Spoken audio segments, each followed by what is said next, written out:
बंदे से मोहब्बत करता हूँ तुम भी उससे मोहब्बत करो। फिर अल्लाह सबके दिलों में उनकी मोहब्बत डाल देता है। यही वजह है गौसे आजम तो बगदाद में है, कभी हिंदुस्तान नहीं आए, और गरीब नवाज तो अजमेर में है, कभी औरंगाबाद में नहीं आए, और सैयद सालार मसूद गाजी तो बहराइच में है, कभी आपके इलाके में नहीं आए। लेकिन जब भी रजब की 14 तारीख आती है लोग बहराइच खींचे चले जाते हैं। जब 11वीं शरीफ का महीना आता है लोग बगदाद की तरफ खींचे चले जाते हैं, जिनको अल्लाह तौफीक देता है। और जब रजब की 6 तारीख आती है लोग अजमेर शरीफ की धरती की तरफ खींचे चले जाते हैं। और जब सफर की 25 तारीख आती है लोग बरेली में उर्से आला हजरत में पहुंच जाते हैं। क्या वजह है? दुनिया से जाने वाले तो बहुत हैं, आज किसी को किसी के लिए टाइम नहीं, आज किसी को किसी के लिए वक्त नहीं। आज मैं देखता हूं अगर किसी के यहाँ इंतकाल हो जाए तो पूछता है कि भाई मिट्टी किस वक्त होगी, कहा जोहर की नमाज के बाद होगी, उसी वक्त जाएगा जब मिट्टी का वक्त करीब होगा। अगर किसी के यहाँ शादी होगी पूछेगा खाना कब खिलाया जाएगा, कहा जाए कि शाम को 7 बजे खाना मिलेगा, उसी वक्त जाएगा, खाना खाने के बाद फौरन घर चला आएगा। किसी को किसी के लिए टाइम नहीं है। लेकिन क्या वजह है कि रात के 12 बजने के बावजूद आप यहाँ बैठ करके गौसे आजम का जिक्र सुन रहे हो। गौसे आजम तो बगदाद में है, आप यहाँ उनका जिक्र सुन रहे हो। तो सुनो, गौसे आजम ने अपने रब को राजी किया और गौसे आजम का नाम अल्लाह ने मुसलमानों के दिलों में डाल दिया। गौसे आजम का नाम सुना जा रहा है, गौसे आजम का जिक्र सुना जा रहा है। अब आओ कौन गौसे आजम है? वो मेरे गौसे पाक रजी अल्लाह ताला अन्हु कस्बा जीलान के मोहल्ला नीफ में पैदा हुए। 470 हिजरी में गौसे पाक की विलादत होती है। और आप कुर्ब जवार में जब तालीम हासिल कर लेते हैं तो अपनी माँ के पास आते हैं, अम्मी अब मजीद हुसूल इल्म के लिए मैं बगदाद जाना चाहता हूँ। माँ की उम्र 70 का पास हो चुकी थी, लेकिन माँ ने ये नहीं कहा मेरे लाल अब तू मुझे छोड़ के जा रहा है बुढ़ापे की हालत में, ऐ मेरे बेटे तू अब मुझे छोड़ के जाएगा जब मुझे तेरे सहारे की जरूरत थी। ये नहीं कहा गौसे आजम की वालिदा ने, फरमाया मेरे लाल तू नाना मुस्तफ़ा की शरीयत का इल्म हासिल करना चाहता है तो मैं तुझे रोक नहीं सकती। जब मेरे लाल तू इल्म हासिल कर, जब मेरे लाल तू तालीम हासिल कर। हजरात गौसे पाक रजी अल्लाह ताला अन्हु अपनी माँ से इजाजत लेकर के बगदाद में इल्म हासिल करने के लिए आते हैं। मैं आपसे पूछना चाहता हूँ, गौसे आजम तो पैदाइशी वली हैं, गौसे आजम तो मादरजाद वली हैं। अरे गौसे आजम तो वो अल्लाह के वली हैं कि तब तक कोई वली बन ही नहीं सकता जब तक गौसे आजम उस पर मोहर नहीं लगा देंगे। प्यारे मुसलमानों, विलायत का सर्टिफिकेट गौसे आजम की बारगाह से मिलता है। वो गौसे आजम को इल्म हासिल करने की क्या जरूरत थी? क्या जरूरत थी कि बगदाद जाकर के इल्म हासिल करें? क्या जरूरत थी कस्बा जीलान के कुर्बो जवार के मदारिस में जाकर के इल्म हासिल करें? आज इंसान विलायत को जो है वो इल्म से नहीं बल्कि जिहालत से जोड़ता है। आज पीरी मुरीदी को इंसान जिहालत से जोड़ता है, इल्म से नहीं जोड़ता। अरे जब तक कोई आलिम बनेगा नहीं तब तक अल्लाह उसको विलायत नहीं देगा। बगैर इल्म के विलायत नहीं मिलती है, बगैर इल्म के कोई वली नहीं बनता है। पहले आलिम बनता है, पहले शरीयत पे चलता है, उसके बाद अल्लाह विलायत अता फरमाता है। आज इंसान सोचता है बगैर पढ़े मैं वली बन जाऊंगा। आज इंसान सोचता है इल्म हासिल नहीं किया अल्लाह मुझे विलायत दे देगा। नहीं प्यारे मुसलमानों, ये सिर्फ खाम ख्याली है। अल्लाह विलायत उसी को देता है जो पहले आलिम बनता है। लोग आला हजरत के लिए एतराज करते, वो तो सिर्फ आलिम है, वली कैसे बन गए? अरे आलिम वली होता ही वही है जो आलिम होता है। देखो गौसे पाक रजी अल्लाह ताला अन्हु को जो पैदाइशी वली है, जो मादरजाद वली है, इल्म हासिल करने के लिए बगदाद जा रहे हैं। कितनी तकलीफें गौसे आजम ने बर्दाश्त की, कितनी कुल्फतें गौसे आजम ने उठाई हैं, कितनी तकलीफें गौसे आजम ने बगदाद की सरजमीन पे उठाई हैं। आप ये तो देखते हो गौसे आजम ने मुर्दे को जिंदा कर दिया। आप ये तो देखते हो कि गौसे आजम मुर्ग तनावुल करते थे। आप ये तो देखते हो, लेकिन दौरान तालिबे इल्मी का मामला आप नहीं देखते मेरे गौस का। मेरे गौस फरमाते जब मैं इल्म हासिल कर रहा था तो मैंने जंगल में जाकर के दरख्तों के पत्ते खा खा करके इल्म हासिल किया है। मेरे गौस फरमाते दरख्तों की छाले खा खा करके मैंने इल्म हासिल किया है।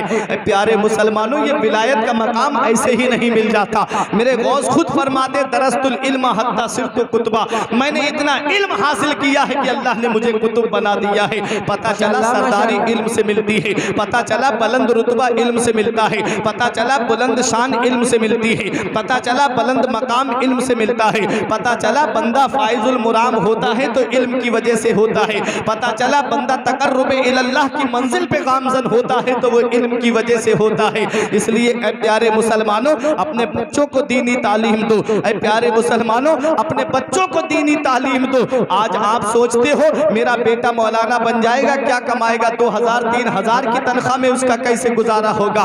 बेटा अगर मौलाना बन गया तो कैसे वो अपने बच्चों का पेट पालेगा। ए प्यारे मुसलमानों, आप ये देख रहे हो लेकिन ये भूल रहे हो कि रोजी देने वाली जात अल्लाह की है, खाना खिलाने वाली जात अल्लाह की है, पैसा देने वाली जात अल्लाह की है, सरमाया देने वाली जात अल्लाह की है। आप इन उलमाए किराम को देखिए, आप बड़े बड़े महकमों में जाकर के देख लो, सब में अक्सर को आपने देखा होगा जिन्होंने तनख्वाह की वजह से रोड जाम किए होंगे, जगह जगह बैठ करके धरना दिया होगा कि हमारी तनख्वाह बढ़ाई जाए, हमारा वेतन बढ़ाया जाए। लेकिन ये हाफिज और आलिम है जो मस्जिद में 5 वक्त की नमाज पढ़ा करके, इशा की नमाज पढ़ा के चैन से अपने बिस्तर पे सो जाता है और सुबह उठ करके फजर की नमाज पढ़ा करके अल्लाह का शुक्र अदा करता है। कभी जुबान पे हर कोई शिकायत नहीं लाता, कहीं रोड जाम नहीं करता, कहीं पर जाकर के धरना नहीं देता कि मेरी तनख्वाह बढ़ाई जाए, क्योंकि वो जानता है परवरदिगार आलम की रजा में राजी रहूंगा तो मेरा रब मुझे इतना देगा कि मेरी नस्लें खाएंगी तब भी वो खत्म नहीं होगा। सुभान अल्लाह, तवक्कुल अल्लाह है, ये तवक्कुल अल्लाह है जो अल्लाह की जात पे भरोसा करता है। कुरान में रब फरमाता है, मेरा रब फरमाता है, मन यत्तक़िल्लाह यजअल लहू मखरजन व यरज़ुक़हु मिन हैसु ला यहतसिब। रब फरमाता है जो अल्लाह से डरता है अल्लाह उसके लिए निजात का रास्ता निकाल देता है और ऐसी जगह से उसे रोजी देता है जहां से वहमो गुमान भी नहीं। क्या कहने हैं, वाह वाह, रोजी देने वाली जात अल्लाह की है। हज़रात गौसे आजम इतने बड़े अल्लाह के वली, फिर भी मदरसे में तालीम हासिल करने गए, फिर भी मदरसे में इल्म हासिल करने गए। इसलिए अगर कामयाबी चाहते हो तो इल्म हासिल करो, अगर तुम दुनिया दोनों जहान में कामरान होना चाहते हो तो इल्म हासिल करो। आज इंसान ने विलायत को इल्म से नहीं बल्कि जिहालत से जोड़ दिया है। जो जितनी ज्यादा अंगूठी पहन ले वो बहुत बड़ा पीर है, जो जितनी ज्यादा मालाएं गले में लटका ले बहुत बड़ा पीर है। ऐसा नहीं है प्यारे मुसलमानों, पीर वो है जो शरीयत पे चलने वाला हो, सच्चा पीर वही है जो नबी की शरीयत पे अमल करने वाला हो। आपने हजरत जुनैद बगदादी का नाम सुना होगा। एक शख्स मुरीद होने के लिए आया, 40 दिन तक आपकी खिदमत में रहा, कोई करामत नहीं देखी, फिर जाने लगा। 40 दिन के बाद आपने बुलाया, क्या बात, कैसे आए और कैसे चल दिए? उसने कहा हुजूर इस मुरीद होने आया था, कोई करामत नहीं देखी मैंने आपकी, इसलिए मैं आपका मुरीद नहीं हो रहा हूँ। आपने फरमाया हवा पे उड़ के दिखाऊं, क्या करामत समझेगा? उसने कहा मैं तो करामत समझूंगा। आपने फरमाया ये जितने परिंदे उड़ रहे हैं ये तो तेरे नजदीक बहुत बड़े अल्लाह के वली होंगे। खामोश हो गया। फरमाया पानी पे चल के दिखाऊं, क्या करामत समझेगा? उसने कहा पानी पे चल के दिखाएंगे मैं तो करामत समझूंगा। फरमाया ये मछलियां और मेंढक जो पानी में तैर रहे हैं तेरे नजदीक बहुत बड़े वली होंगे। खामोश हो गया। उसके बाद एक जुमला अल्लाह के वली ने इरशाद फरमाया, 40 दिन तुझे हमारी खिदमत में रहते हुए हो गए, ये बता क्या हमारी कोई नमाज कज़ा होते हुए देखी? बोला नहीं। फरमाया क्या कोई काम खिलाफ सुन्नत करते हुए देखा? बोला नहीं। फरमाया क्या कभी हमने अपनी जुबान से कोई ऐसी बात कही जो शरीयत के खिलाफ हो? बोला नहीं। फरमाया अल्लाह के वली ने, अरे सबसे बड़ी करामत तो यही है कि हम नबी की शरीयत पे चल रहे हैं। वाह वाह वाह वाह वाह, जिंदाबाद जिंदाबाद। इंसान विलायत से जोड़ता है। प्यारे मुसलमानों, करामत जो है वो वली का एक पहलू बयान करती है, माशाअल्लाह। इल्म जो है वो वली की सीरत को बयान। वाह वाह वाह, जिंदाबाद जिंदाबाद। इल्म देखो, गौसे पाक ने इल्म हासिल किया। फरमाते दरस्तुल इल्म हत्ता सिरतु कुतबा, मैंने इतना इल्म हासिल किया कि अल्लाह ने मुझे कुतुब बना दिया, कुतुब बना दिया। और कुतुब कुतुबुल अक्ताब, वो गौसे पाक रजी अल्लाह ताला अन्हु आप 488 हिजरी में बगदाद पहुंचे। तारीख सुनते हुए चले, 488 हिजरी में बगदाद पहुंचे। 40 साल तक आपने वाज कहा, तकरीर की, और गौसे पाक रजी अल्लाह ताला अन्हु के उन्हीं 40 साल के अंतराल में 32 साल या 33 साल गौसे पाक रजी अल्लाह ताला अन्हु ने मदरसे में बैठ करके बाकायदा दर्स दिया। अल्लाह अल्लाह अल्लाह। अरे मोहब्बत से सुभान बोलो। अल्लाह। गौसे आजम की हिस्ट्री सुनो। 32 साल बैठ के मदरसे में पढ़ाया है और एक एक दिन में 13 फन गौसे आजम दरसगाह में बैठ करके पढ़ाते थे। सुभान अल्लाह। पहले फन तफसीर, फिर उसके बाद फन हदीस, फिर उसके बाद में फिका, फिर उसके बाद में अकायद, फिर उसके बाद में बलागत और फसाहत का नंबर आता था। 13 इल्म गौसे पाक रजी अल्लाह ताला अन्हु एक दिन में बैठ करके पढ़ाते थे और हफ्ते में 3 मरतबा तकरीर किया करते थे। जुमे के दिन, इतवार के दिन, मंगल के दिन। जुमे के दिन जुमे की नमाज से पहले, इतवार के दिन जोहर की नमाज के बाद और मंगल के दिन इशा की नमाज के बाद। पहले 10, 20, 40 लोगों का मजमा होता था। फिर एक वक्त वो आया कि 70 हजार का मजमा होता था। बगदाद की ईदगाह पे जाकर के मिंबर लगता था गौसे आजम का और 70 हजार का मजमा होता था। और मेरे गौस की शान देखो। गौसे आज तो माइक के जरिए हम आवाज थोड़ी दूर तक नहीं पहुंचा पाते। मेरे गौस को अल्लाह ने वो कमाल अता फरमाया था कि गौसे आजम की आवाज जितनी सामने वाला सुनता था उतनी ही आवाज सबसे पीछे बैठने वाला सुनता था। वाह वाह वाह ये वाह। गौसे आजम की शान थी, ये गौसे आजम का मकाम था। एक बात बता दूं, बात आ गई तो गौसे आजम के एक बड़े चहीते मुरीद थे। वो गौसे आजम की बारगाह में बात सुनने आ जाते थे। उधर उनकी बीवी परेशान रहती थी और बगदाद से दूरी पे थे, शायद मिस्र के थे। जब आ जाते थे तो बीवी एक दिन आ गई गौसे आजम की बारगाह में शिकायत लेके, हुजूर ये तो चले आते हैं आपका बात सुनने, दर्स सुनने के लिए और वहां पर हम परेशान होते हैं। तो गौसे आजम ने उनको बुलाया और कहा कि अब तुम हमारा बात सुनने मत आना, अब तुम हमारी तकरीर सुनने मत आना। वो रोने लगे, कहते हैं हुजूर नहीं सुनूंगा तो दिल को चैन कैसे मिलेगा, नहीं सुनूंगा तो दिल को आराम कैसे मिलेगा। मेरे गौस ने फरमाया जहां हो वहीं पर बैठ करके जब मैं बात कहता हूं वक्त याद कर लो, टाइम याद कर लो और अपने आंगन में एक गोल दायरा खींच लेना और उस गोल दायरे के अंदर बैठ जाना। कहते हैं मेरे गौसे आजम मैं यहाँ बात कहूंगा तुम वहां पर मेरी तकरीर को सुनोगे।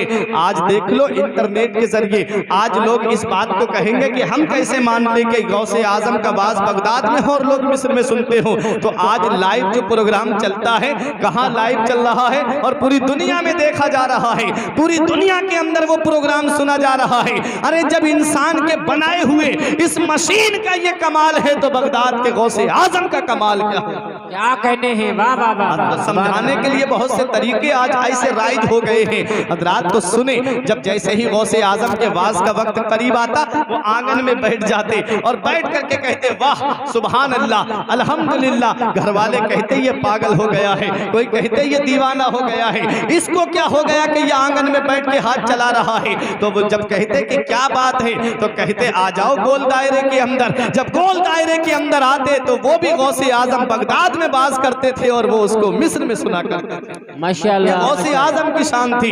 हजरात तो ये गौसे पाक रजी अल्लाह ताला अन्हु हैं।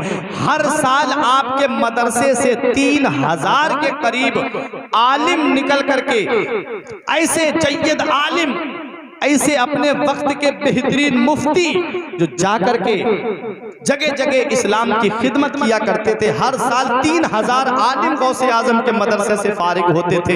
ये गौसे पाक रजी अल्लाह ताला अन्हु हैं। देखे तालीम के मामले में गौसे आजम का मकाम क्या है। एक दिन में 13 फन गौसे आजम पढ़ाएं और उसी में कभी कभी किताबें लिखने का भी मौका आता था तो गौसे आजम किताब भी लिखा करते थे और जगह जगह से अपने वक्त के मुफ्ती आजम थे मेरे गौसे आजम। उस वक्त के लोग फतावा लेकर के गौसे आजम के पास आते थे, फतवे लेकर के। तो गौसे आजम की टेबल पर कोई भी फतवा जो है वो एक दिन से ज्यादा नहीं रखा रहता था। जैसे ही फतवा आया पढ़ा गौसे आजम ने फौरन उसका जवाब उसी वक्त लिख दिया। ऐसा इल्म मुस्तहज़र था मेरे गौसे आजम का, फौरन जवाब लिख करके फतवा रवाना कर देते थे।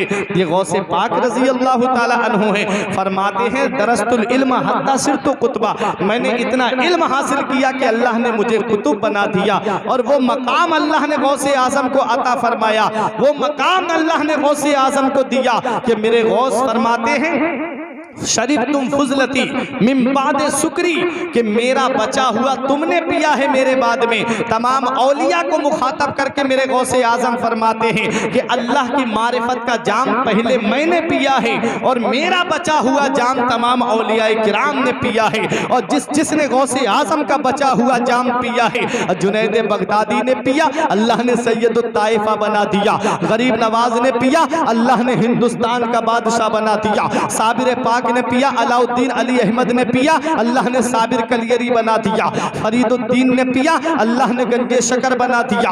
और प्यारे मुसलमानों सुनो, हजरत मखदूम अशरफ सिमनानी ने पिया, अल्लाह ने मखदूम बना दिया। गौसे आजम की मारिफत का बचा हुआ जाम सैयद सालार मसूद गाजी ने पिया, अल्लाह ने सुल्तानुल शुहदा फिल हिंद बना दिया। गौसे आजम की मारिफत का बचा हुआ जाम जब बरेली के अहमद रजा ने पिया, अल्लाह ने आला हजरत बना दिया।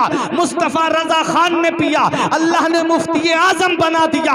गौसे आजम की मारिफत का बचा हुआ जाम जब अख्तर रजा खान ने पिया तो अल्लाह ने ताजो शरिया बना दिया। जमीले कादरी पुकार के कहते हैं, खुदा के फजल से हम पर है साया गौसे आजम का, हमें दोनों जहां में है सहारा गौसे आजम का। नारे तकबीर, नारे रिसालत, असल के आला हजरत फैजाने गौसे आजम, करामाते गौसे आजम।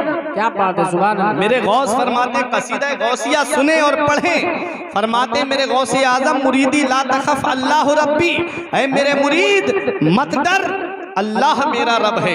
फरमाते मेरे गौसे आजम, मुरीदी ला तखफ अल्लाह रब्बी। और एक जगह गौसे आजम ने कहा, ए मेरे मुरीद मत रो, अगरचे तू अच्छा नहीं, अगरचे तू जय्यद नहीं, जिस अब्दुल कादिर का तूने दामन पकड़ा है वो सैयद भी है और जय्यद भी है। आला हजरत फरमाते हैं, रजा यूं ना बिलक, तू नहीं जय्यद तो ना हो, सैयदे जय्यदे हर दहर है मौला तेरा।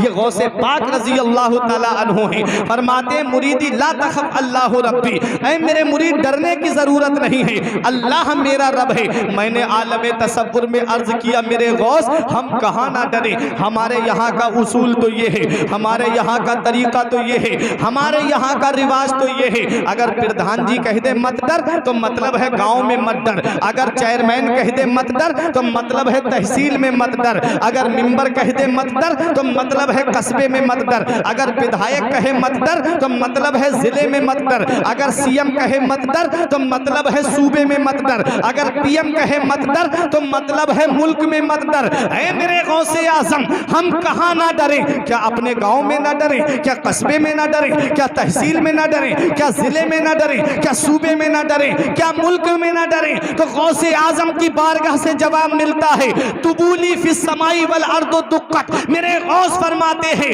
ऐ मुझसे मोहब्बत करने वाले, ऐ मेरे चाहने वाले, तूने जिस गौस का दामन पकड़ा है उस गौस की बुलंदी का डंका आसमानों पर भी बज रहा है, जमीनों पर भी बज रहा है। ना जमीन पे तुझे डरने की जरूरत है, ना जमीन के नीचे तुझे डरने की जरूरत है। जमीले कादरी पुकार के कहते हैं, मुरीदी ला तखफ कहकर तसल्ली दी गुलामों को, मुरीदी ला तखफ कहकर तसल्ली दी गुलामों को, कयामत तक रहे बेखौफ बंदा गौसे आजम।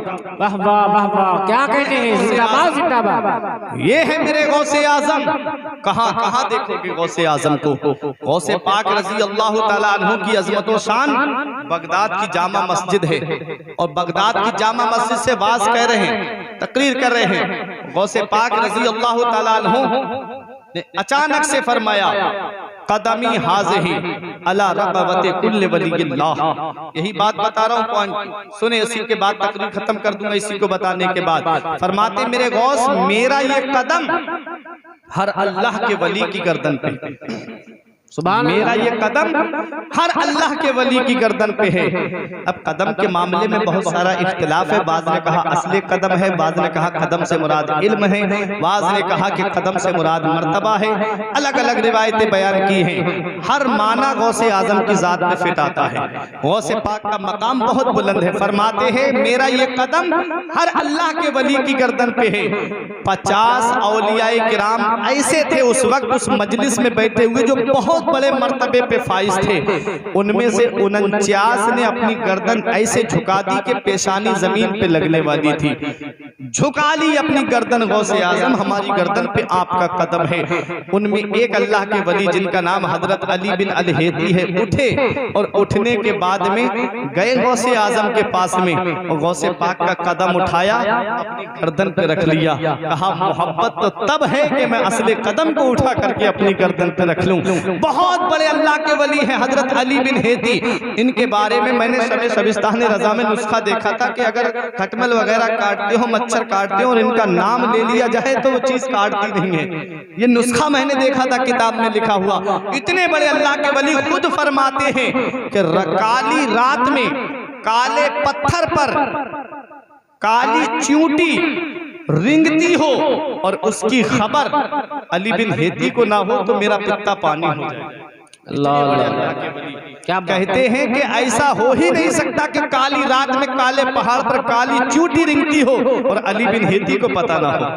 इतने बड़े अल्लाह के वली गौसे पाक का कदम उठा के अपनी गर्दन पे लेते हैं। मेरे मुफ्ती आजम पुकार के कहते हैं कदम गर्दने औलिया पर है तेरा, तू है रब का ऐसा वली गौसे आजम। अल्लामा हसन पुकार के कहते हैं सरों पर जिसे लेते हैं ताज वाले, तुम्हारा कदम है वो या गौसे आजम। सुभान अल्लाह। पाक है एक अल्लाह के वली ऐसे थे जिनका नाम है हजरत अब्दुर रहमान तफसौंजी। वो अपने मुरीदों के दरमियान अचानक से बोले, लोगों मेरा मर्तबा, मेरी गर्दन तमाम वलियों में ऐसे ऊंची है जैसे शुतुरमुर्ग परिंदे की गर्दन तमाम परिंदों में ऊंची है। अल्लाह। आपने शुतुरमुर्ग देखा, खेतों में जाते होंगे जिसको सियारस बोलते हैं, कितनी बड़ी गर्दन होती है उस परिंदे की। तमाम परिंदों में सबसे ऊंची गर्दन का वही परिंदा है। हजरात जैसे ही अल्लाह के वली की जुबान से ये जुमला निकला, मेरी गर्दन तमाम वलियों में ऐसे ऊंची है जैसे शुतुरमुर्ग परिंदे की गर्दन तमाम परिंदों में ऊंची है, तो एक नौजवान मजलिस से खड़ा हो गया, ए अब्दुर रहमान तफसौंजी इतनी बड़ी बातें ना करो, इतने बड़े बोल ना बोलो। इतना कहा तो मुरीदों ने देखा ये कौन है जो हमारे पीर की शान में गुस्ताखी कर रहा है। आज मुरीद भी अजीब तरह के हो गए हैं। पहले के मुरीद देखें और आज के मुरीद में देखें कितना बड़ा फर्क है। पीर चाहे शरीयत के खिलाफ काम करे, पीर है तो हाँ हमारा पीर सही कर रहा है, ये नहीं देखते कि शरीयत के खिलाफ जा रहा है। अरे जो शरीयत के खिलाफ जाएगा वो खुद नहीं बचा पाएगा जहन्नम की आग से, तो वो तुम्हें कहां से बचा लेगा। और जो शरीयत पे चलने वाला होगा, पीर मुरीदी का मतलब तो यही था कि पीर खुद शरीयत पे चले और अपने मुरीदों को भी शरीयत पे चलने का हुक्म दे। पीर का मतलब ही यही था। बैअत का मतलब यही होता है। बैअत बै से बना, जिसके माना आते बेच देना। किसी के हाथ में हमने अपना हाथ दे दिया, मतलब है हमने अपने आप को उसके हाथ पे बेच दिया। अब जैसा वो कहेगा वैसा हमें करना है, ऐसा नहीं जैसा हम कहेंगे पीर हमारा वैसा करे, नहीं जैसा पीर हमें कहेगा वैसा हमें करना है। अब पीर देखना है हमको कि शरीयत पे चलने वाला है कि शरीयत के खिलाफ चलने वाला है। आज पीरों को देखो, एक पीर है दूसरे पीर की बुराई कर रहा है। आज लोगों ने आज सबसे ज्यादा अगर सुन्नियत को नुकसान पहुंचाया है, आज सबसे ज्यादा अगर सुन्नियों को बांटा है तो वो आज पीरों ने बांटा है। ये बात थोड़ी कड़वी जरूर है लेकिन मैं सच्चाई बता रहा हूं। सबसे ज्यादा अगर आज मुरीदों को बांटा है और लोगों को बांटा है तो वो आज जाहिल पीरों ने मुरीदों को और लोगों को बांटा है। क्यों? क्योंकि अगर एक मुरीद दूसरे पीर का है तो कहते हैं कि उससे बात मत करना, ये फला का मुरीद है, और वो कहता है कि इससे बात कर मत करना, ये हमारे पीर का मुरीद नहीं है। और जाकर के पीरों को भी बता देते हैं कि ये फला पीर का मुरीद है, इससे हुजूर ज्यादा कलाम ना करें। ये क्या है? अरे पीर तो वो होता है जो नबी की शरीयत पे चलने का हुक्म दे, चाहे कोई भी सिलसिले का हो, चाहे सिलसिला नक्शबंदिया हो, चाहे सिलसिला सुहरवर्दिया हो, चाहे सिलसिला चिश्तिया हो, चाहे सिलसिला कादरिया हो। ये तमाम के तमाम सिलसिले मौला अली शेर खुदा पे जाकर के खत्म हो जाते हैं। ऐ प्यारे मुसलमानों, सच्चा मुरीद वही होगा जो तमाम सिलसिलों की इज्जत करेगा। सबसे बेहतर मुरीद वही होगा जो तमाम सिलसिले के पीरों को इज्जत देगा। इसलिए देखो अब्दुर रहमान तफसौंजी ने जब इतना कहा कौन है जिसने मेरी बात को काटा है, तो नौजवान मजमे से खड़ा हो गया गया, गुदड़ी ओढ़े हुए थे, जमीन पे गुदड़ी को फेंक दिया। नाम है हजरत अली बिन हेदी। कहते हे अब्दुल रहमान तफसौंजी, इतनी बड़ी बातें ना बोलो। कहा कि अगर इतनी बड़ी बात बोलते हो तो आओ मुझसे कुश्ती लड़ लो, तुम जो बात करते हो। अब्दुल रहमान तफसौंजी के मुरीदों ने सोचा कि लाओ इसे मारे जो पीर की शान में गुस्ताखी कर रहा है। पीर ने मुरीद पे नजर डाली तो गौर से देख करके कहा, ठहर जाओ, तुम इस नौजवान के मर्तबे को नहीं जानते, तुम इस नौजवान की शान को नहीं जानते, तुम इस नौजवान के मकाम को नहीं पहचानते। इसके जिस्म पर कोई भी बाल ऐसा नहीं है जो अल्लाह की तस्बीह न पढ़ रहा हो, जो अल्लाह का जिक्र न कर रहा हो। मजमे से खड़ा होने वाला नौजवान भी कोई आम नौजवान नहीं था, गौसे आजम का मुरीद था, गौसे आजम का चहीता खलीफा था, जिनको हजरत अली बिन हेदी कहा जाता है। अब्दुल रहमान तफसौंजी बोले, किसके मुरीद हो? कहा, मेरे पीर का नाम कुतबे रब्बानी, महबूब सुबहानी, शहबाज लामकानी, पीर लासानी, हुजूर सैयदना शेख अब्दुल कादिर जिलानी गौसे आजम दस्तगीर है। कहा, कौन गौसे आजम है? मैं तो नहीं जानता गौसे आजम को, मैं तो नहीं जानता अब्दुल कादिर जिलानी को। मैं बारहा कुर्बे इलाही में जाता हूँ, लेकिन कभी मैंने अब्दुल कादिर को वहां पर नहीं देखा। मेरे गौस का मकाम व मर्तबा देखो, मेरे गौस की शान देखो। अब्दुल रहमान तफसौंजी ने दो मुरीद बुलाए, एक पर्चे पे लिखा, कहा जाओ और बगदाद अब्दुल कादिर से पूछ करके आओ कि मैं बारहा कुर्बे इलाही में जाता हूँ, औलियाए किराम से मुलाकात होती, लेकिन आपको मैंने नहीं देखा। अब्दुल रहमान तफसौंजी के दो मुरीद चले, उधर मेरा गौस बगदाद में मुलाहिजा फरमा रहा है। मेरे गौस फरमाते, नजर दो इला बिलादिल्लाहि जमा का खरदालतिन अला हुक्म इत्तिसाली, मैं अल्लाह के तमाम शहरों को ऐसे देख रहा हूँ जैसे कोई अपनी हथेली पर राई के दाने को देख रहा है। मेरे गौस मुलाहिजा फरमा रहे हैं कि मेरे मुरीद ने क्या कहा है और अब्दुल रहमान तफसौंजी ने क्या कहा है। मेरे गौसे आजम ने अपने दो मुरीदों को रवाना किया, एक पर्चा दे करके कहा, फला रास्ते से अब्दुल रहमान तफसौंजी के मुरीद आ रहे हैं, ले जाओ उन्हें पकड़ करके उनके पीर के पास में। गौसे आजम के मुरीद आए, उन दोनों को लेकर के गए, चलो तुम्हारे सवाल का जवाब लेके हम आ गए हैं। अब्दुल रहमान तफसौंजी हजरत अली बिन हेदी से कहते हैं, अरे फकीर, तुमने जो गुदड़ी उतार दी है इसे ओढ़ लो। आपने फरमाया, एक बार मैं गुदड़ी जिस्म से उतार देता हूँ, दोबारा नहीं पहनता। वहां से तकरीबन 10 मील के फासले पे उनका घर था। अपना हाथ बढ़ाते हैं, कहते हैं अपनी बीबी से, बीबी फातिमा मेरी चादर दे दो, मेरी गुदड़ी दे दो। बीबी भी आपकी बहुत बड़ी अल्लाह की वलिया थी, आपकी आवाज को 10 मील के फासले पे सुन लिया और वहीं से उनकी गुदड़ी निकाल करके दे दी, उन्होंने गुदड़ी ओढ़ ली। इधर गौसे आजम के मुरीद आए, बोले अब्दुल रहमान तफसौंजी, हम तुम्हारे सवाल का जवाब लेके आ गए हैं। अब अब्दुल रहमान तफसौंजी ने जब पर्चा खोल करके देखा, उन्होंने तो ये लिखा था कि मैं बारहा कुर्बे इलाही में जाता हूं, लेकिन मैंने गौसे आजम आपको नहीं देखा है। आप कहां पर हैं? अपना मकाम व मर्तबा तो बताइए। अब मेरे गौस का जवाब सुनो। मेरे गौसे आजम फरमाते हैं, अरे तुम जाते हो, एक है सहन, एक है अंदर कमरा और एक है खास कमरा, तो तुम्हारा जो मकाम है वो आंगन वाला है, सहन वाला है, और मैं राजदारों के कमरे वाला हूं। अब सुनो अब्दुल रहमान तफसौंजी, तुम्हें फला महीने की फला तारीख में जब विलायत का हुल्ला पहनाया गया था, उस पे सोने से कुल हु अल्लाहु अहद लिखी हुई थी। वो जुब्बा, वो हुल्ला जो तुम्हें दिया गया था, जिसने तुम्हें अपने हाथों से हुल्ला पहनाया था, उसके चेहरे पे नकाब पड़ी हुई थी। बोले हाँ पड़ी हुई थी। फरमाया, ए अब्दुल रहमान तफसौंजी, फला महीने की फला तारीख को तुम्हारा मर्तबा बुलंद किया गया था, तुम्हारा दर्जा बुलंद किया गया था। उसकी सनद जिसके हाथों से तुम्हें दी गई थी, उसके चेहरे पे नकाब पड़ी हुई थी। अगर उस दिन अपने उसके चेहरे से नकाब उठा करके देख लेते तो इतनी बड़ी बातें ना करते। अरे जिसके हाथों से तुम्हें विलायत मिली है वो बगदाद का गौसे आजम मैं ही तो हूँ, वो अब्दुल कादिर जिलानी मैं ही तो हूँ। जब अब्दुल रहमान तफसौंजी ने इतना देखा तो बगदाद की तरफ रुख करके अपनी गर्दन को झुका के कहते हैं, ऐ मेरे शेख गौसे आजम, मैं आपके मर्तबे को जान गया, मैं आपकी शान को जान गया, मैं आपके मकाम और मर्तबे को पहचान गया। बड़े बड़े औलियाए किराम जिस गौस की बारगाह में अपनी गर्दन को झुका रहे हैं और गौसे आजम के कदम को अपनी गर्दन पे ले रहे हैं, बरेली का इमाम बरेली से पुकार के कहता है, सर भला क्या कोई जाने के है कैसा तेरा, सर भला क्या कोई जाने के है कैसा तेरा, औलिया मलते हैं आंखें वो है तलवा तेरा। वाह वाह वाह, सुभान अल्लाह, माशाअल्लाह। आंखें वो है तलवा तेरा, और सारे अफ्ताबे जहां करते हैं काबे का तवाफ, काबा करता है तवाफे दरे बाला तेरा। माशाअल्लाह ये माशाअल्लाह। है गौसे आजम की शान। फरमाते आला हज़रत शुक्र के जोश में जो है वो तुझे क्या जाने। ऐ मेरे गौस शुक्र के जोश में जो है वो तुझे क्या जाने। खिज्र के होश से पूछे कोई रुतबा तेरा, और तू घटाए से किसी के ना घटा है ना घटे। जब बढ़ाए तुझे अल्लाह ताला तेरा, मिट गए मिटते हैं मिट जाएंगे दुश्मन तेरे, न मिटा है न मिटेगा कभी चर्चा तेरा। माशाअल्लाह बड़े बड़े औलिया किराम गौसे आजम की बारगाह में खिराज अकीदत पेश कर रहे हैं। बड़े बड़े औलिया किराम गौसे आजम के कदम को अपनी गर्दन पे ले रहे हैं। एक और अल्लाह के वली हैं बगदाद में, बहुत बड़े अल्लाह के वली, जिनका नाम शेख अबुल वफा मोहम्मद काकेस रहमतुल्लाह अलैह है। इतने बड़े अल्लाह के वली कि 17 राजा इनके झंडे के साए में अदब से हाथ बांध के चला करते थे।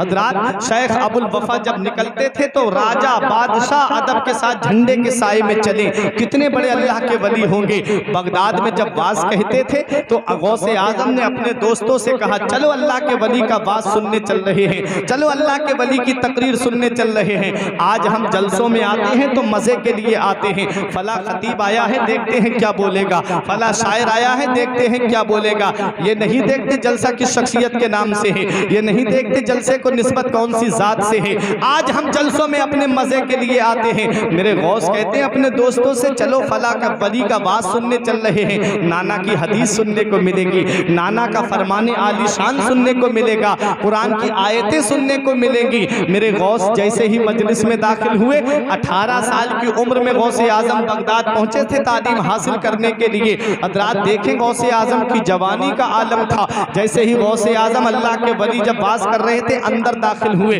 शेख अबुल वफा की नजर पड़ी, कहा कि इस बच्चे को बाहर निकाल दिया जाए। गौसे आजम का हाथ पकड़ा, उनके मुरीदों ने पकड़ करके बाहर कर दिया। जितने लोग मजमे में बैठे थे गौसे आजम को देखने लगे। फिर गौसे आजम ने बुरा नहीं माना, फिर अंदर आ गए बात सुनने के लिए। अल्लाह के वली ने फिर कहा, मैंने कहा ना इस बच्चे को बाहर निकाल दिया जाए। फौरन उन गौसे आजम का हाथ पकड़ के बाहर कर दिया जाता है। इतने बड़े मजमे में आप लोग बैठे हैं, मैं किसी एक भाई का नाम लेके कहूँ इसको बाहर निकाल दिया जाए तो आप मुझे नहीं देखोगे बल्कि निकलने वाले को देखोगे कि कौन है, किसको निकाला जा रहा है। गौसे आजम को जब तीसरी मर्तबा निकाला गया तब भी मेरे गौस ने बुरा नहीं माना, आ गए फिर भी बात सुनने के लिए। अब शेख अबुल वफा ने बुलाया, इस बच्चे को मेरे पास लेकर के आओ। देखो मेरे गौस का मकाम, देखो मेरे गौस की शान। शेख अबुल वफा फरमाते मेरे पास लेकर के आओ। जिस मसनद पे बैठे हुए थे उतर गए मसनद से, गौसे आजम को बिठा दिया उस मसनद पे। उसके बाद कहा, ए बगदाद वालों कान खोल करके सुन लो, मैंने इनको बाहर निकलवाया अपनी मजलिस से, उसका मतलब इनकी बेइज्जती करना नहीं था, इनकी तौहीन करना नहीं था। इनको मैंने बार बार इसलिए निकलवाया था ताकि तुम में का हर इंसान गौर से देख ले और इन्हें पहचान ले। ये कोई मामूली शख्सियत नहीं है, अरे यही तो वो शख्सियत है जो बगदाद की जामा मस्जिद से ऐलान करेगी, कदमी हाज़िही अला रक़बते कुल्ले वलील्लाह, मेरा ये कदम हर अल्लाह के वली की गर्दन पे है। मैंने तुम सबको गवाह बना करके आज ही इनके कदम को अपनी गर्दन पे ले लिया है। मेरा इमाम पुकार के कहता है, सर भला क्या कोई जाने के है कैसा तेरा, औलिया मलते हैं आंखें वो है तलवा तेरा। माशाअल्लाह सुभान अल्लाह। उसके बाद शेख अबुल वफा ने कहा, या अब्दुल कादिर जीलानी इन्नी राई तो कुल्लो दीकिन यसे हो व यसकुतो इल्ला दीको का यसे हो वला यसकुतो। ए अब्दुल कादिर जीलानी, मेरी निगाहें देख रही हैं, मेरी नजरें देख रही हैं। हर मुर्ग बोलेगा बोल के चुप हो जाएगा, लेकिन जब तुम्हारा मुर्ग बोलेगा तो वो कयामत तक चुप नहीं होगा। मतलब क्या है? मतलब ये है हर वली का चर्चा होगा, हर वली का नाम लिया जाएगा, हर वली का जिक्र किया जाएगा। कयामत आने तक चर्चा कम होता चला जाएगा, मगर वह मेरे गौसे आजम, तेरी अजमत का कोई जवाब नहीं, तेरी शान का कोई जवाब नहीं, तेरी बुलंदी का कोई जवाब नहीं, तेरे मकाम सुरैया का कोई जवाब नहीं, तेरे मकाम उज़्मा का कोई जवाब नहीं। गौसे आजम का जब तक चर्चा होगा, गौसे आजम का जब जिक्र होगा तो वो कयामत तक कम नहीं होगा। मेरा इमाम पुकार के कहता है, मुर्ग सब बोलते हैं, बोल के चुप रहते हैं, मुर्ग सब बोलते हैं, बोल के चुप रहते हैं। हाँ असील एक नवा संज रहेगा तेरा, और तू घटाए से किसी के ना घटा है ना घटे, जब बढ़ाए तुझे अल्लाह ताला तेरा। सुभान अल्लाह, माशाअल्लाह। गौसे आजम। उसके बाद शेख अबुल वफा ने एक जुमला कहा था, ये अब्दुल कादिर जिलानी, जब आप बगदाद की जामा मस्जिद से ऐलान करो कि मेरा ये कदम हर अल्लाह के वली की गर्दन पे है, उस दिन इस सफेद दाढ़ी वाले को मत भूलना। इतना बड़ा जुमला, इस सफेद दाढ़ी वाले को मत भूलना। मैं आपकी अजमत को मानता हूँ। मेरा इमाम पुकार के कहता है, सर भला क्या कोई जाने के है कैसा तेरा, औलिया मलते हैं आंखें वो है तलवा तेरा। ये मेरे गौसे आजम की शान है, ये मेरे गौसे आजम का मकाम है।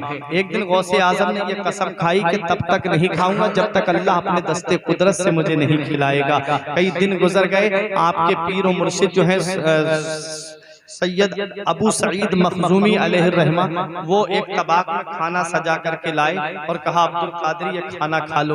आपने खाना खाने से इनकार कर दिया। गौसे आजम के कानों में एक आवाज आती है, उससे पहले आपके शेख अबू सईद मखजूमी ने कहा ये खाना मैं अपनी तरफ से लेके नहीं आया हूँ, मुझे ऐसा हुक्म दिया गया है।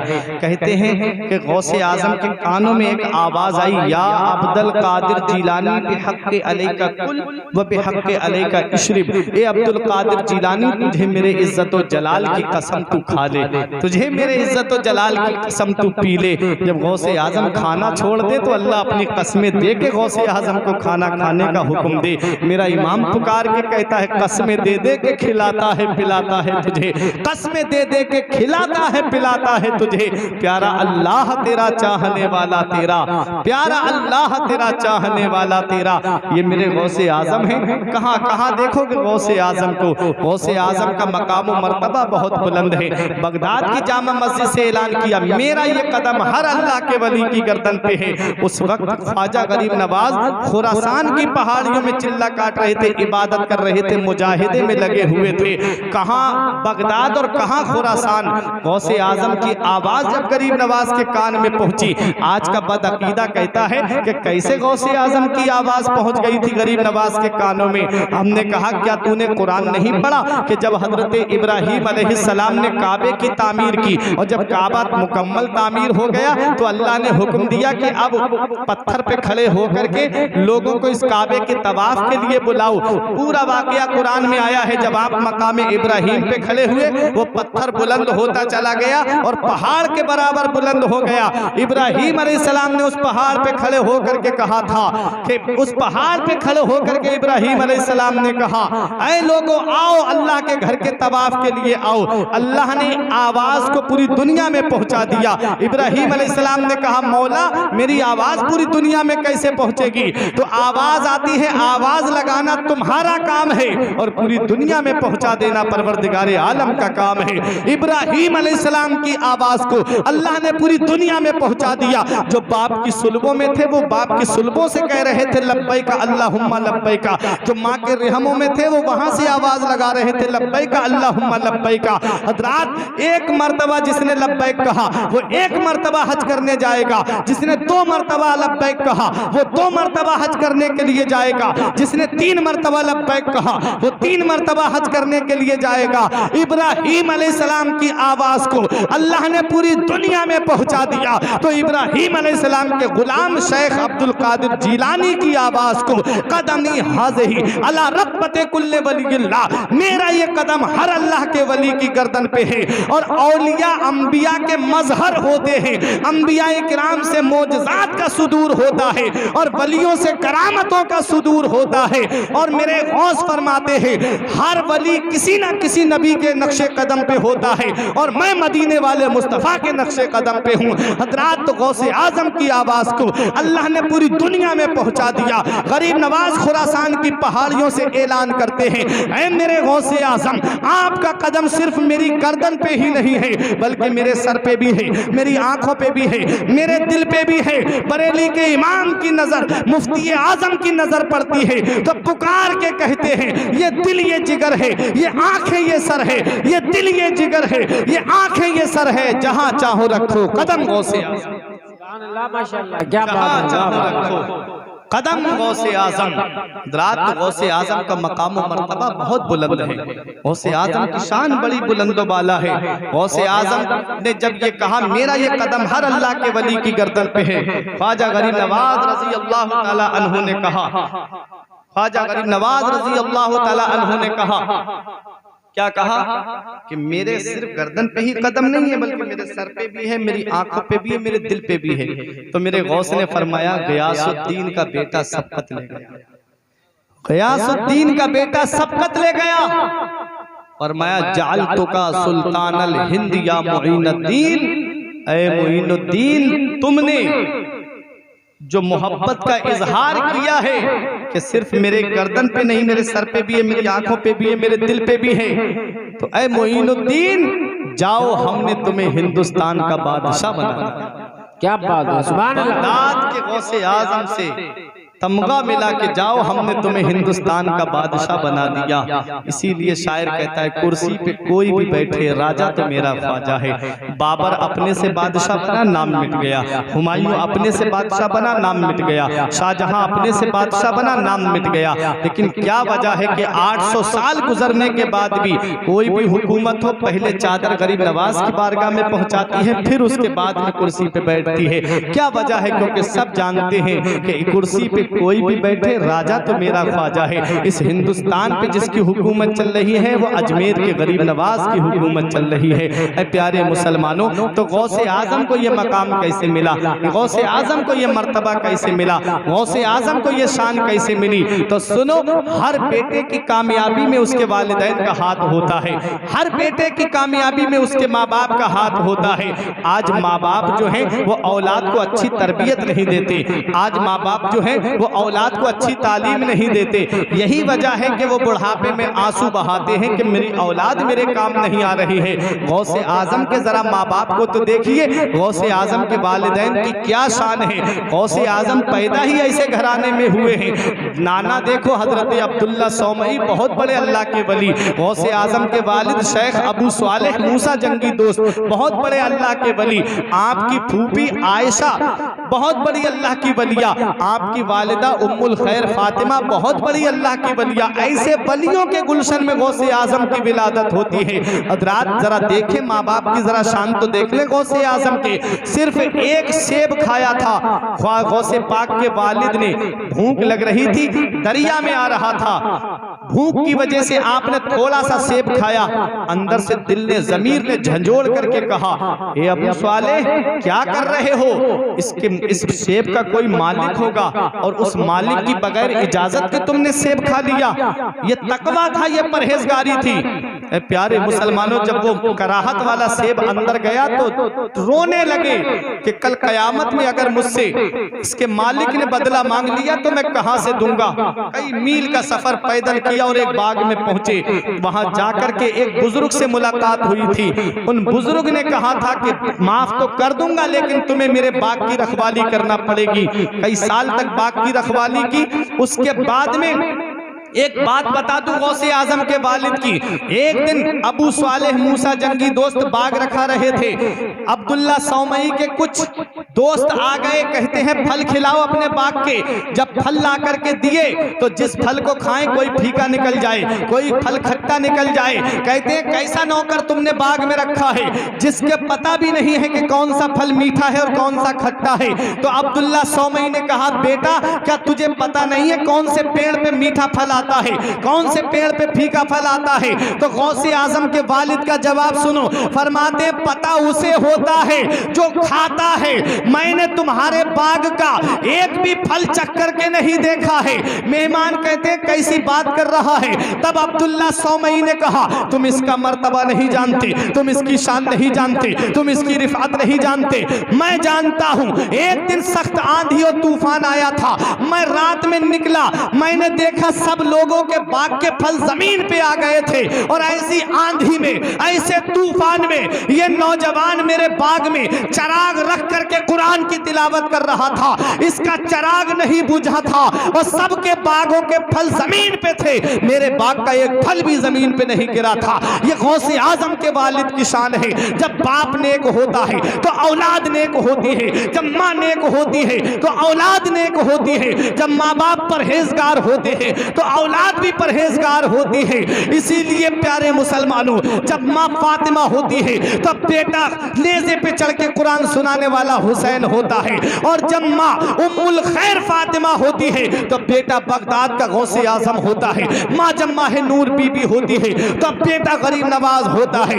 माँ जब नेक होती है तो बेटा सैयद सालार मसूद गाजी होता है। माँ जब नेक होती है तो बेटा हिंदुस्तान की सरजमीन पर बेहतरीन आलिमों में जाना पहचाना जाता है, जिसे दुनिया आला हजरत के नाम से जानती है। जब माँ नेक होती है तो बेटा मुफ्ती आजम होता है। माँ जब नेक होती है तो बेटा ताजुल शरिया होता है। इसलिए ऐ मेरी माँ और बहनों, अपने बच्चों को वक्त से पहले जवान कर दो। फिल्मी हीरो का किरदार दे के जवान मत करना, हीरो हीरोइन का किरदार दे के जवान मत करना। अगर जवान करना है तो करबला के हुसैन आजम का किरदार दे के जवान करना, बगदाद के गौसे आजम का किरदार दे के जवान करना। ये मत देखना मोहल्ले वाले क्या कहेंगे, ये मत देखना खानदान वाले क्या कहेंगे, ये मत देखना कि अजीजो अकारिब क्या कहेंगे। जमाना खफा है तो क्या गम है इसका, जमाने को ठोकर लगाए चला जा, जमाना ही एक दिन तेरे साथ होगा, तू आका को अपने मनाए चला जा। सुभान अल्लाह, माशाअल्लाह। ये है गौसे आजम के वालिद और ये है गौसे आजम की वालिदा।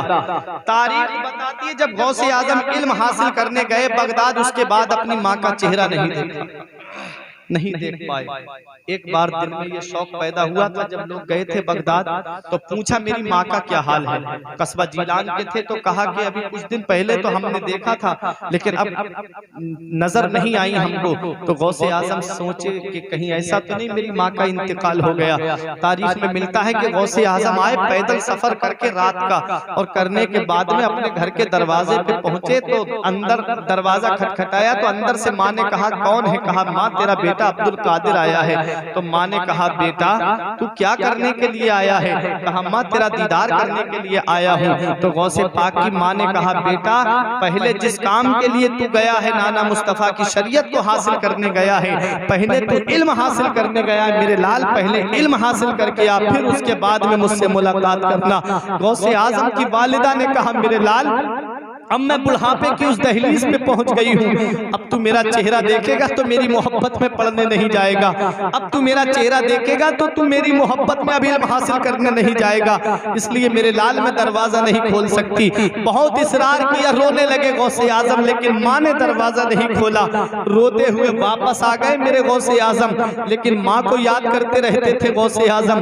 और गौसे आजम की वालिदा का इंतकाल हो जाता है और गौसे आजम बगदाद में इल्म हासिल कर रहे थे। अल्लाह अकबर, 70 साल के करीब उम्र थी आपकी माँ की, तब गौसे आजम पढ़ने के लिए गए। ऐ प्यारे मुसलमानों, गौसे आजम को अपनी माँ की बहुत याद आती थी, क्योंकि माँ बाप होते ही बहुत बड़ी नेमत है। माँ बाप अल्लाह की अजीम नेमत होते हैं। इनकी मोहब्बत का पता तब चलता है जब ये साए हमारे सर से उड़ जाते हैं। आज जिस बूढ़े की खांसी अच्छी नहीं लगती, आज जिस माँ का बोलना हमको अच्छा नहीं लगता, एक दिन आता है कि जब वो चारपाई घर से उड़ जाती है और जब माँ का बोलना बंद हो जाता है तो फिर बेटा ढूंढता फिरता है कोई हो जो मेरे लिए दुआ कर दे, कोई हो जो मेरे लिए दुआ कर दे। प्यारे मुसलमानों, ये माँ बाप अल्लाह की इतनी बड़ी नेमत है। मदीने वाले मुस्तफ़ा ने फरमाया हुमा जन्नतों का हुमा नारों का, तेरे माँ बाप तेरे लिए जन्नत भी है और तेरे माँ बाप तेरे लिए जहन्नम भी है। माँ बाप की खिदमत करोगे तो अल्लाह जन्नत अता फरमाएगा, और माँ बाप की नाफरमानी करोगे तो अल्लाह ताला जहन्नम में डालेगा।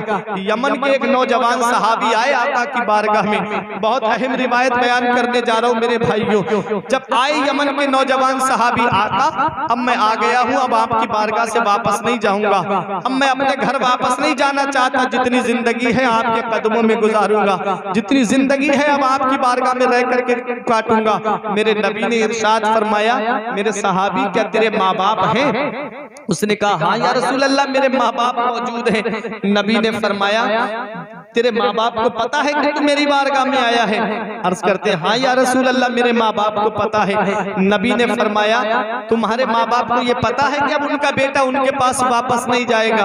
अर्ज करते हैं हाँ या रसूल अल्लाह, ये भी पता है। तो मेरे नबी ने फरमाया अच्छा ये बताओ, जब तुम रुखसत हो रहे थे, अपनी माँ से ये कह के रुखसत हो रहे थे कि अब तुम्हारा बेटा जा रहा है, वापस नहीं आएगा, उस वक्त तेरे माँ बाप हंस रहे थे कि रो रहे थे?